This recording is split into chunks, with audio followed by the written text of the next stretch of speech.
Good morning, counsel. We are here in the matter of United States versus Ralph Cramden, criminal number 09-01. The court acknowledges the appearance of Assistant U.S. Attorney Edward Norton for government and Attorney Lucille McGillicuddy for the defense. We are here to address the pending motions. Yes, Your Honor, but before we turn to those motions, could we have a moment to address some of the issues concerning the presentation of the evidence? What is the issue? Your Honor, this is a complex fraud and racketeering case involving Mr. Cramden's theft and bribery while employed at the Gotham Bus Company. We anticipate several hundred exhibits, several wiretapped conversations, and video surveillance. If I may, Your Honor, we also anticipate a forensic accountant testifying on behalf of Mr. Cramden.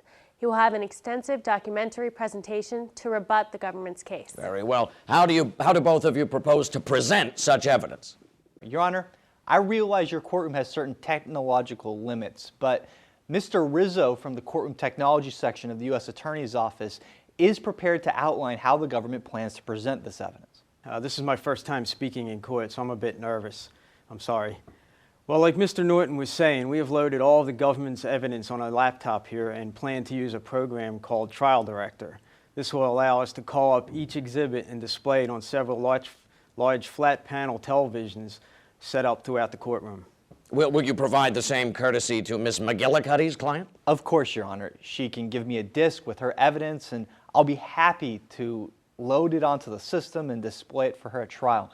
Also, she can have access to all of our exhibits during the trial as well. And who will be operating this system? Mr. Rizzo, or a paralegal from our office, is trained in displaying documents, highlighting critical passages, setting up side-by-side comparisons, and things like that. Very well. But we have this very handy Elmo device right here that displays the documents on the screen. What's wrong with that? Your Honor, if I may be heard before you proceed further. Of course, counsel. Go ahead. I appreciate Mr. Norton's offer, but Mr. Cramden does not want to provide the government with an advanced peek into our defense strategy.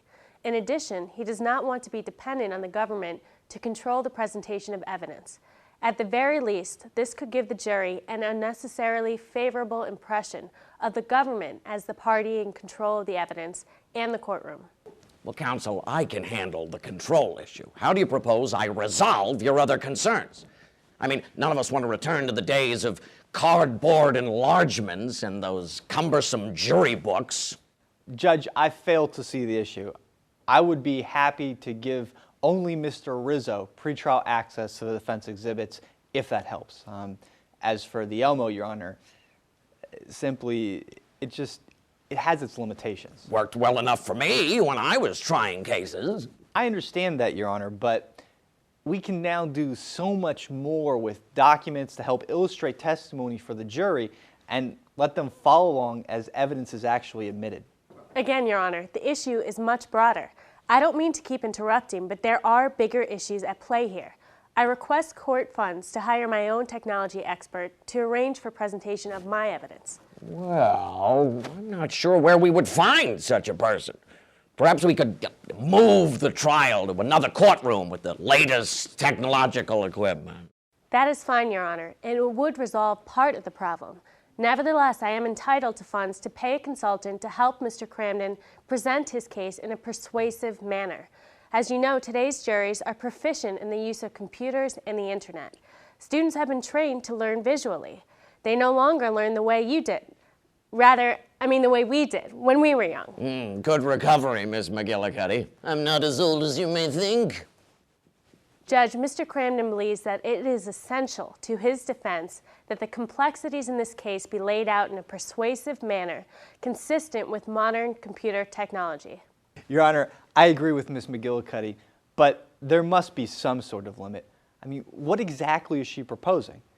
As I said, we can do whatever she wants. For example, we can play the wiretaps at the same time a display is rolling with an image of words on the transcripts.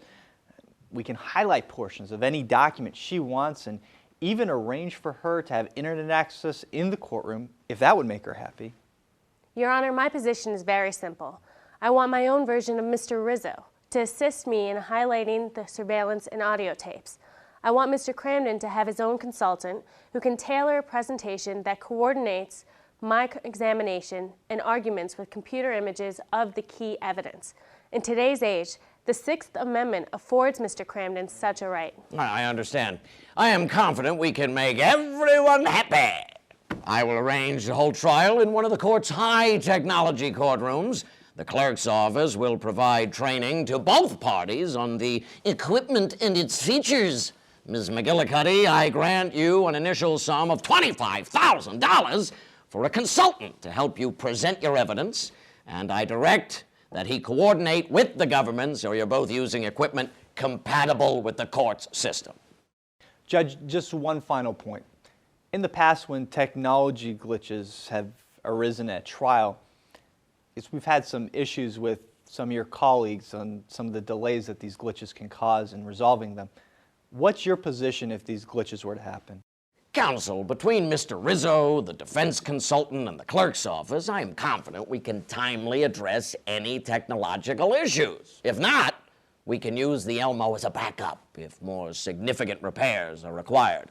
Although we cannot waste the jury's time, we all understand the need for patience as the practice of law moves into the 21st century. I commend counsel for their efforts to simplify the presentation of this complex case for the jury.